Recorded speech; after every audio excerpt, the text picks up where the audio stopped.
Добро пожаловать на шоу «Зачем я это делаю», где мы проходим все пути ШЗХ, чтобы найти лучшую историю. На своем втором прохождении игра мне понравилась еще больше. Благодаря моему опыту не только прошел уровни быстрее, но и заметил больше новых деталей. Получил несколько хороших рангов, такими темпами и эксперт режим открою. А благодаря вашим комментариям узнал, что по этим шестам можно прыгать. И таким образом они проходятся быстрее. Немного неловко ощущается, кажется, что упадешь. Когда проходишь быстро, игра начинает бесить. В первый раз просто наслаждался уровнями, а сейчас постоянно падал. Хотел пройти как можно быстрее, но надо войти в ритм. Иногда нужно остановиться и медленно прыгать. Вторая история не отличается от первой, только в конце надо пройти за героя. Изначально обрадовался, потому что люблю твисты, типа мы всю игру были злодеем, а сейчас мы герой, но все оказалось не так интересно. Сначала надо было просто пробежаться по базе Ганс Руж, которая хочет защитить изумруд, хотя ее ранг не позволяет получить к нему доступ. Заметил этот момент, где нужно уклоняться от лазера в воздухе, ну а конец этой локации с кораблями и луной просто шикарный. Вот только впечатление рушит концовка. Видите ли, мы не стали героем, мы хотим завоевать землю собственными силами. Зачем, почему? Может, Шэдоу понравилось чувство силы на протяжении игры? Впечатление портит и ужасный босс Black Doom. Нужно долго ждать, пока он закончит свою атаку, потом мы сможем его ударить где-то 2 раза и так по кругу. Это что, Sonic Superstars?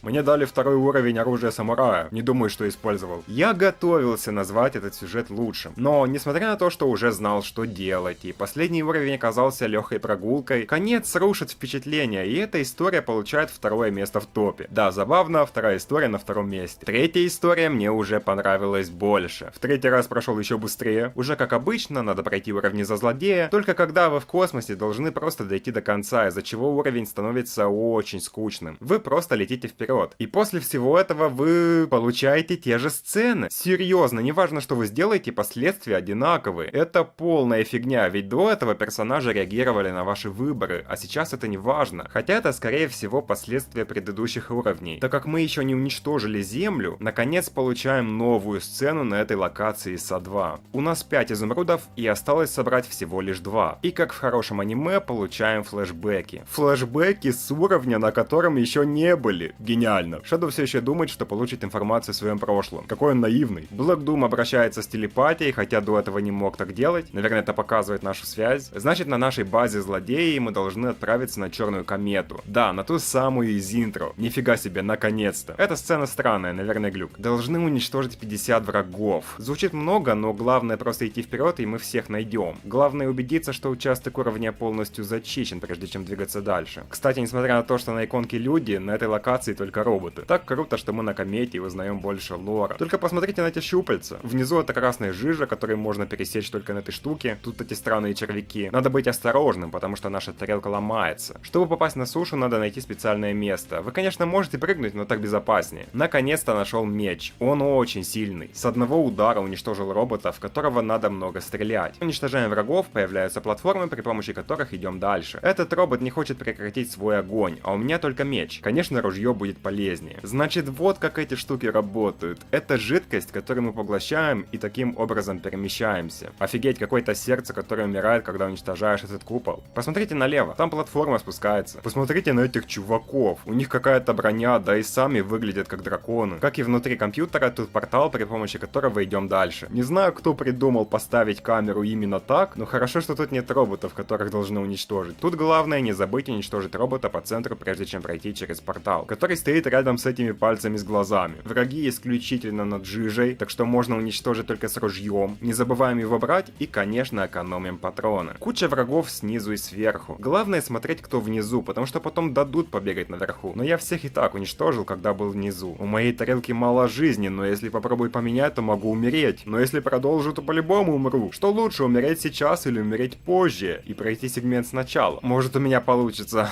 Такс. Получилось. Уклоняемся от падающих штук, словно это какой-то Sonic Heroes. Непонятно куда идти, но дэш-панели помогают. И вот последние враги, кажется, даже не увидели весь уровень. Конечно, нас атакует Соник и Диаблон. Почему-то на этот раз битва далась мне нелегко, но я победил. Тут Диаблон прям не хочет открываться для атаки, да и эта карта маленькая, негде сбежать от выстрелов. И Шэдоу говорит, что должен служить Думу. Мне понравилась эта история больше всех. Да, прикольно видеть Шэдоу в роли чистого злодея, и то как пушка уничтожает землю, верю, но во время этой истории я почувствовал себя настоящим членом семьи этих пришельцев. Да и последний уровень простой и линейный в хорошем смысле. Ну и Соник появляется. Третья история получает первое место, а я жду пока использую спутниковый лазер. Стоп, это маленькая пушка? Наверняка стреляет маленьким лазером. Офигеть! Это тот самый взрыв из первого уровня у нас в руках, а после четвертой истории он станет сильнее. Однако мне не нравится, что он должен сфокусироваться на враге до выстрела. Если враг активно двигается, то вы в него не попадете. Да и выстрелов мало, а эти ящики Shadow со специальным оружием редко попадаются, и то в самых плохих местах, где вы их не сможете использовать. Четвертая история не отличается от третьей, но на последнем уровне надо просто дойти до конца и все. Это звучит легко, учитывая, что уровень линейный. Вот только он очень большой и банально нужно много бегать до конца. Я знаю, что мы ненавидим эту игру за собирательство, но если просто бегать, то уровни совсем не интересны. По крайней мере сейчас. Первый уровень довольно хороший, да и база Ган, как вы знаете, мне нравится. И в конце нас почему-то атакует Эгман. Вот гад, говорит, что должны его слушаться, словно мы еще в СО2. Странный ход, учитывая, что он самый милый персонаж в игре и постоянно старается защищать свои творения. Да он даже за животными не охотится давно. Кажется, что-то скрывает. Босс легкий, но бесит. Это казино. Нужно выбрать 3 одинаковых картинок, чтобы получить атаку. Однако от вас тут ничего не зависит, насколько я понял. Главное атаковать быстро, чтобы Док не атаковал первым. Но прикол в том, что хоуминг атак иногда может не сработать. Вот я нажимаю на кнопку, когда он рядом, и ничего не происходит. Честно ли это? Когда падает, можете попытаться атаковать, но скорее всего получите урон. Конечно, можете взять оружие, которое находится в центре карты, ведь Эгман не будет вам мешать, он только бегает по кругу. Чтобы попасть на центр, надо прыгать по врагам, то есть вы можете упасть. Наверное, оружие не стоит того. Лучше хоуминг. Также иногда случайно можно нацелиться на врага, хотя хотите на Эгмана, что тоже бесит. Мне нравится, что когда попадаются кольца, он злится и называет их красивыми. И Shadow говорит, что у него свое мнение. Откуда оно появилось? Наверное, после того, как увидел изумруд на базе пришельцев, хотя всю игру должен был искать изумруды. Но вот последний уже был у них. Что они скрывают? Не думал, что у них это получится, но они побили вторую историю, и это самый худший сюжет пока что. Но, как показывает практика, после этого сюжет должен быть хорошим, ведь так? Фух. На уровне в городе нужно собрать 20 маленьких бомб. Не 4 огромных, а 20 маленьких. Сначала я их уничтожал, но заметил, что счетчик не меняется. Ну конечно, ведь мы не хотим, чтобы они взорвались. Мы хотим их обезвредить. Но как это сделать, я не представлял. Нажимал на все кнопки и понимал, что рестарт бесполезен, ведь я и так не знаю, что сделать. И тут меня убивает враг. Причем он как-то странно меня убил, даже не смог от него сбежать. Словно меня куда-то засосал. Стоп, что он сделал? Да, это так. Надо убить этого врага, взять его оружие и при помощи него засосать бомбы. Но вот они взрываются перед твоими глазами, и я постоянно перезапускал уровень, пытаясь их засосать до взрыва. Но никак не получается. И короче понял, что некоторые бомбы просто так взрываются, и на уровне больше 20 бомб, видимо. Одну вообще пропустил, а последнюю взял в этой луже, и, наверное, их было больше. После миссии получаем крутую сцену с нашими любимыми людьми. Значит, пора эвакуировать президента, но сцена ощущается более личной, потому что мы в доме, а не на базе Ган. И он смотрит на фото в последний раз, что окончательно меня добило. Вот такое мне нравится видеть. И Shadow прямо на улице, я бы обосрался, если увидел его под окном. Забираемся на летающий валенок и гонимся за самолетом. Блин, Тейлз, это я хочу убить президента, не надо никого искать. Боже,